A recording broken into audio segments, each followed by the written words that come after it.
Hello, everyone, and welcome to the leadership podcast called My Great Aunt EDNA, the leadership show that focuses on excellence, doing things the right way, no shortcuts, and accountability. I'm your host, Mac McNeil, and today we kick off season 2 with an extremely special guest. So today I have with me retired Lieutenant Colonel Merryl Tengesdal, and she happens to be the only Black woman and first woman, period, to pilot the U-2 spy plane. And so with that, I want to say, Merryl, thank you for joining the show. And I'll turn it over to you. Just let the listeners know who you are and who we're talking to today.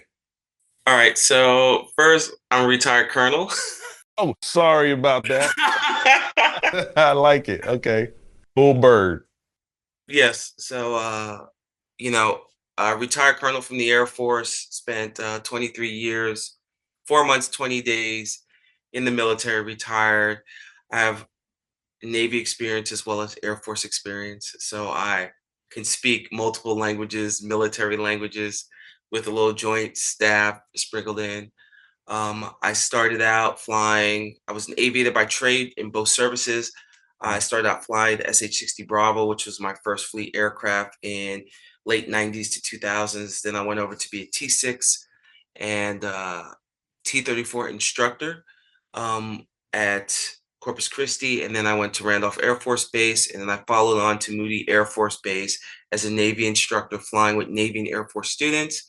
And then in 2004, I made the transition to go over from, an instructor in fixed wing to flying the U-2 spy plane in 2004. And I switched over to the Air Force at that time and stayed in that community and did a host of, leadership jobs, with my last job culminating out of retirement in at the Pentagon, working as the director of inspections for the Inspector General.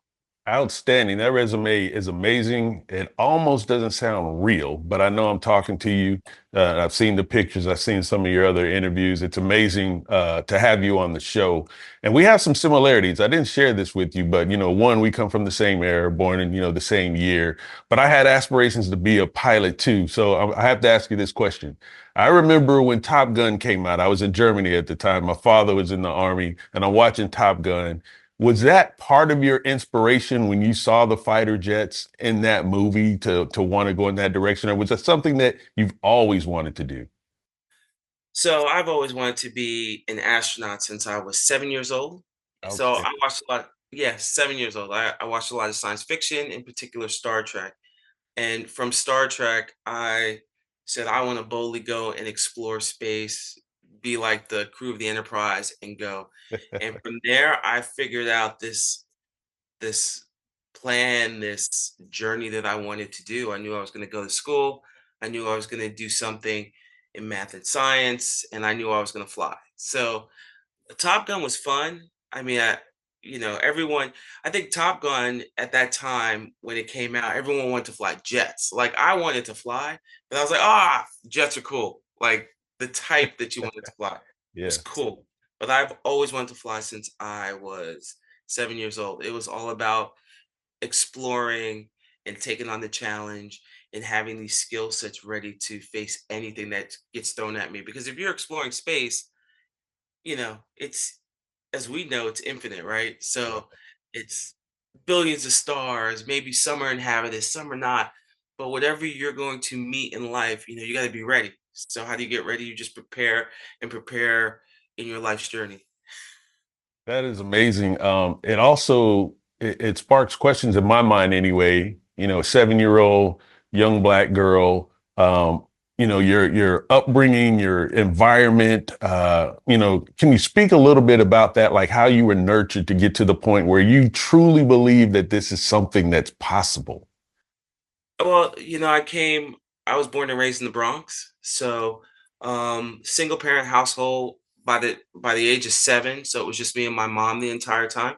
And so for me, nurture, my mom didn't say I couldn't do anything, but I Mhm. will tell you, in that environment, being born in the early 70s, there were definitely gender roles at the time. Like, so I talk about that on my Instagram post, my one of my most recent ones back in the days.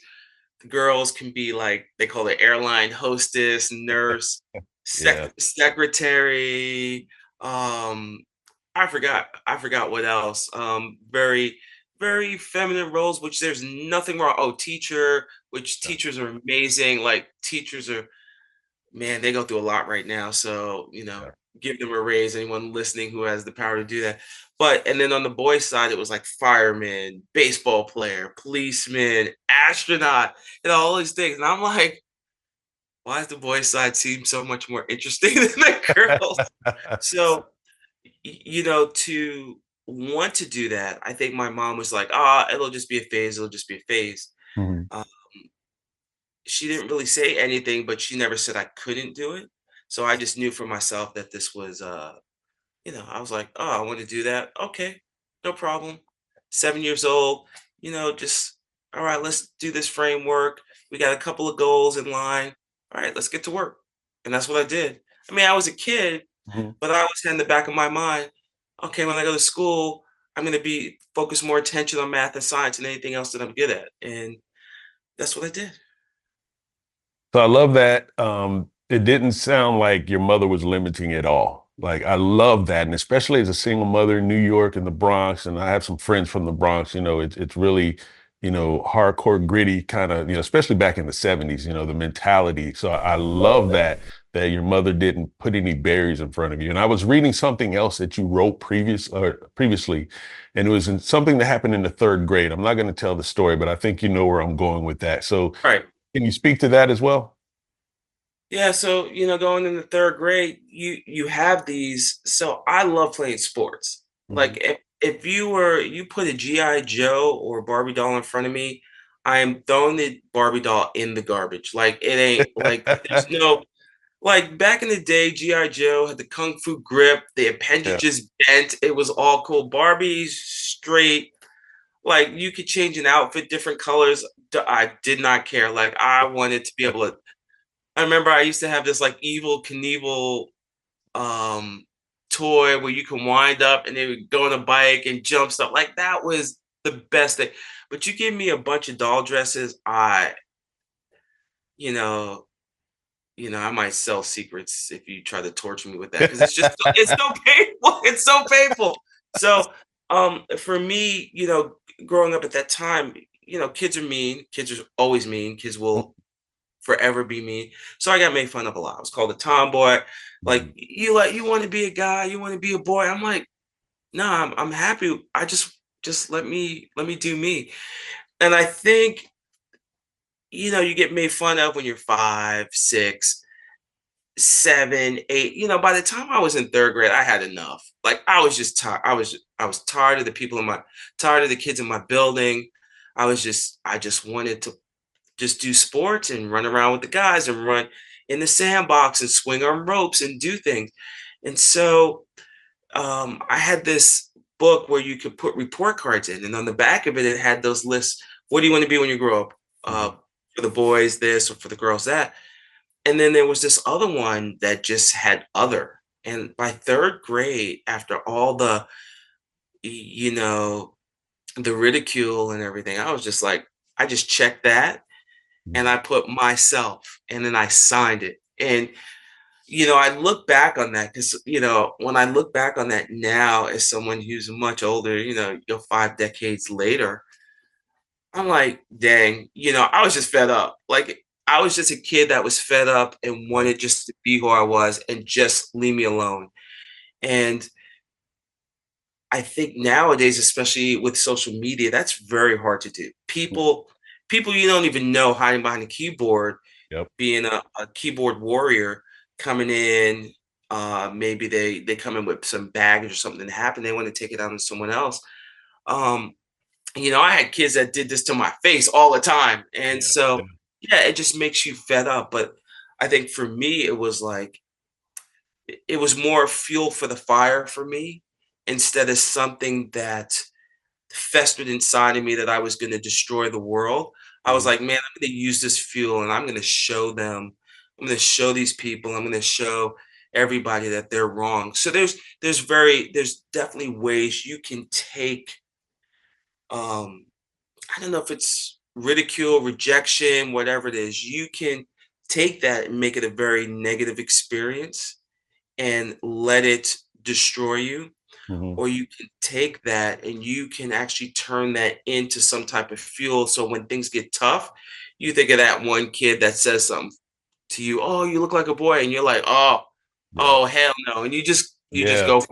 Yeah, so those are the choices, and I think nowadays a lot of kids will go for the former and Hmm. let it eat them alive and change them into something and cause despair and all this stuff internal with them. But just to let them know, it's been going on for a long time, but Yeah. you have a choice on how you're going to deal with that. It's okay to be emotional about it. Believe me, I cried a Mhm. lot. My mom was like, "Sticks and stones will break your bones." Just tell him that. And I'm like, "Mom, why am I going to tell him that? They don't care about that. You gonna give me a stick? No, not gonna do." But you just learn. I could have let that happen, Yeah. but just something inside me was like, "Man, I'm gonna show you. Like you gonna get up and recognize." And fast forward to now, people recognize. Oh, most definitely. Tell you right now, I recognize, that's why we're talking today. But I love what you were just saying there. I did a piece on it called "What is the net worth of your anger?" And it's exactly what you're talking about. Like anger is not a bad thing. No, What's the net worth? What's the result of you being angry or, feeling rejected or whatever. So you're the quintessential example of how to turn that into a positive outcome. So I love that piece. Love that. yeah, absolutely, absolutely. Anger is not a good thing. It's just how you use it. And as a parent, like I try to teach my kids that, like, Mhm. there's emotions are valid, but the way Yeah. you behave, there are times when it is not appropriate at all. Yep. So you got to take that and you got to chat. That's that's where the I almost want to say that's where a lot of the power comes from.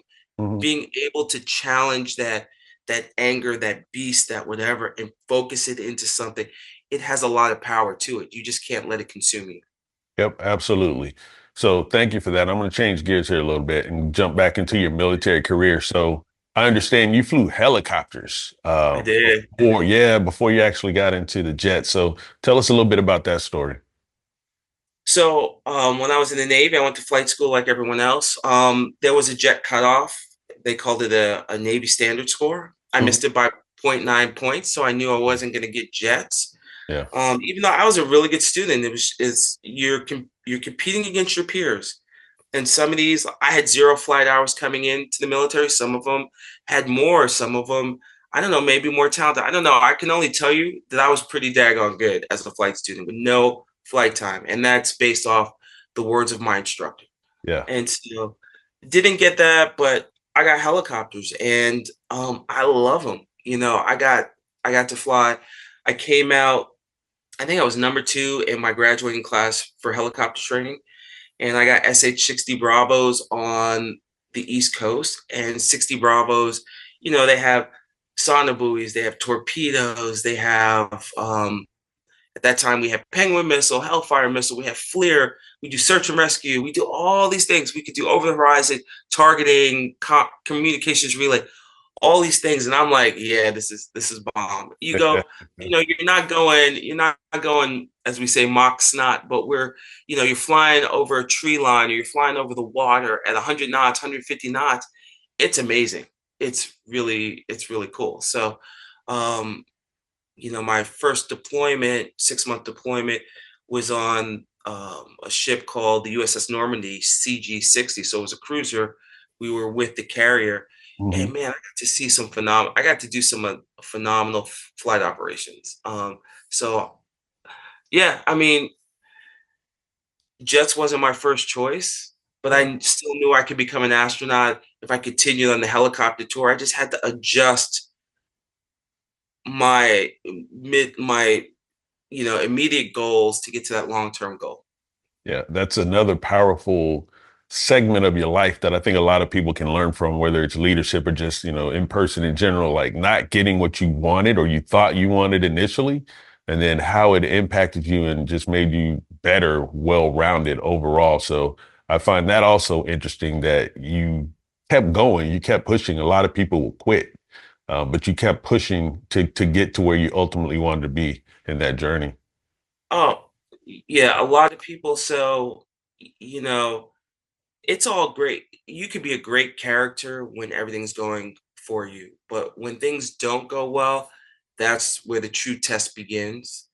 And, I tell people when you don't, if you're on this journey, you don't get what you want, I say you have up to 24 hours to mourn the loss of whatever you didn't get. Yeah. And then it's back to, all right, now it's back to, let's think about why this happened. Is it something in my control, out of my control? If it was in my control, what can I do next time to not have this happen again? If it's outside my control, then there's no need sweating that, because Mm. sometimes there's influence that are just outside of your control. Things happen for a reason. Okay, I did everything I possibly could. Okay, now what is the next step?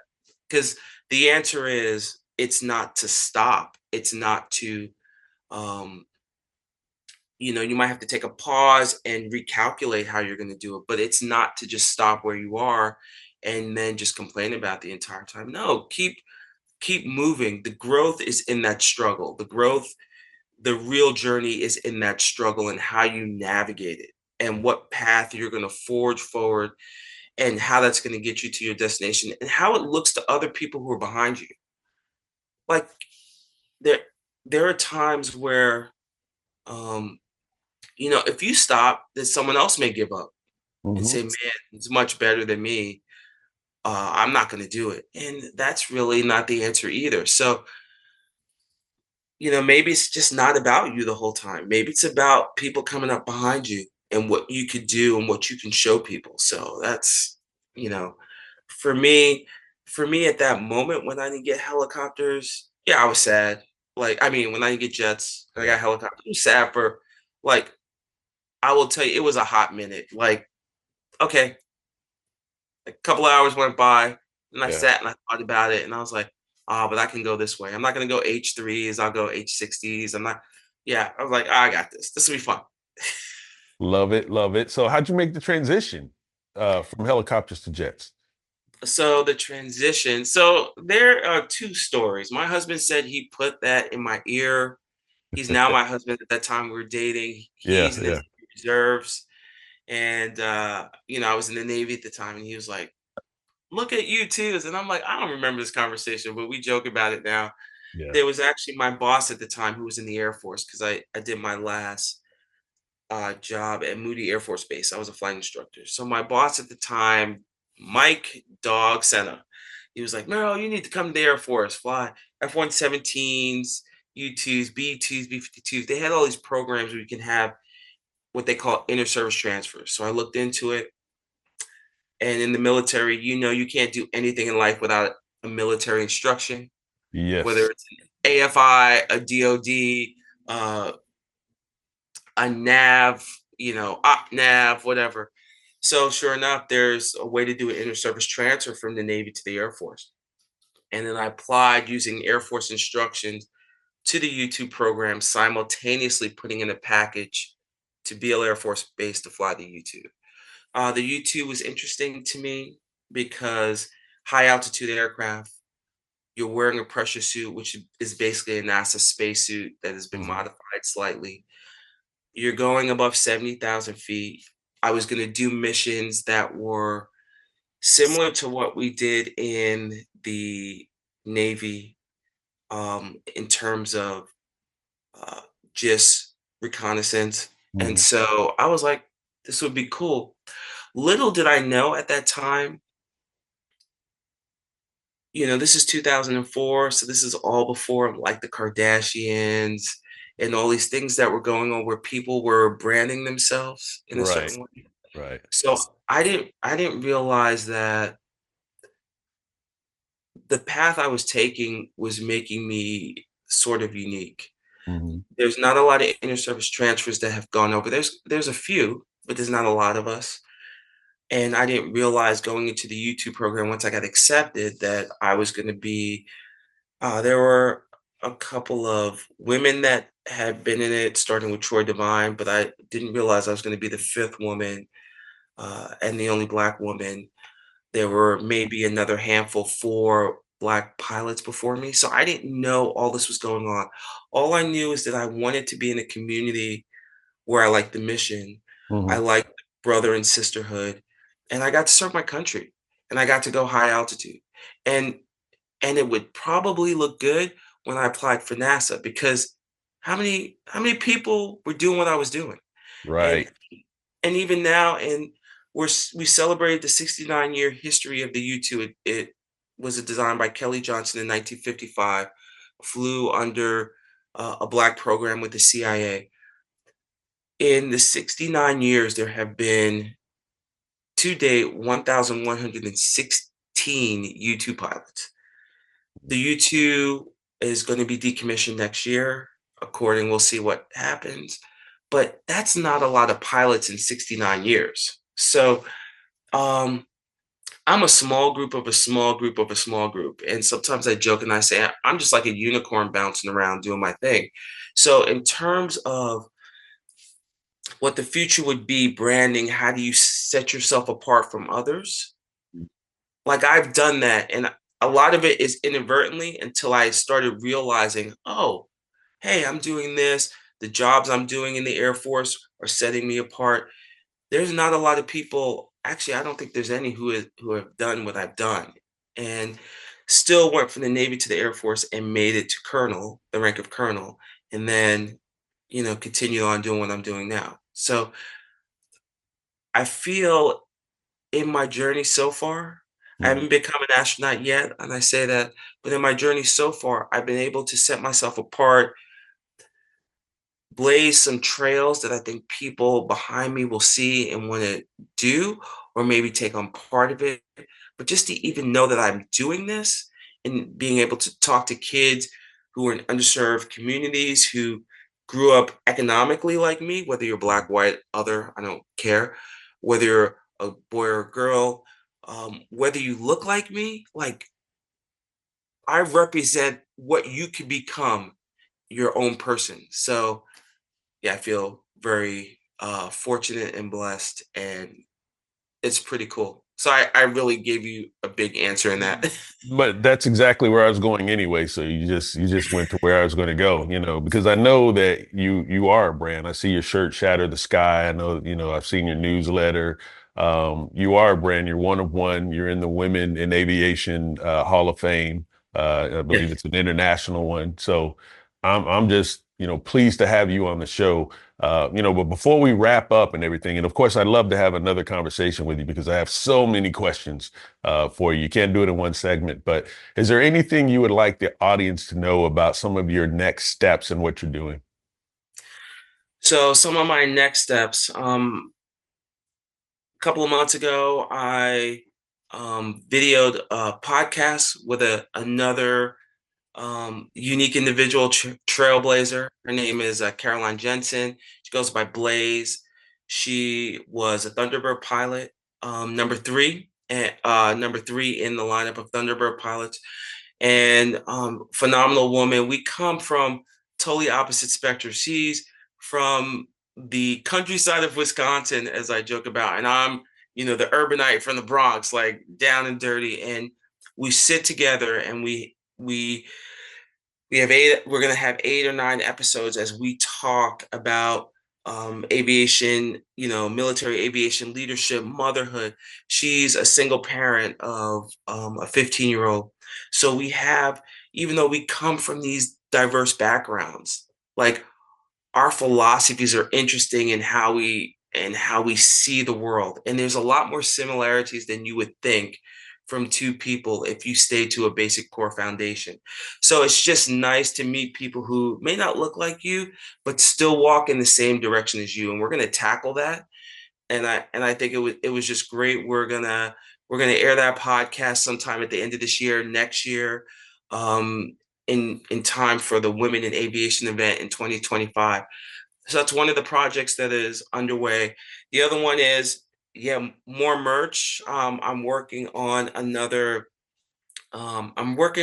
project that's based off my book, Shatter the Sky. We're going to the stratosphere.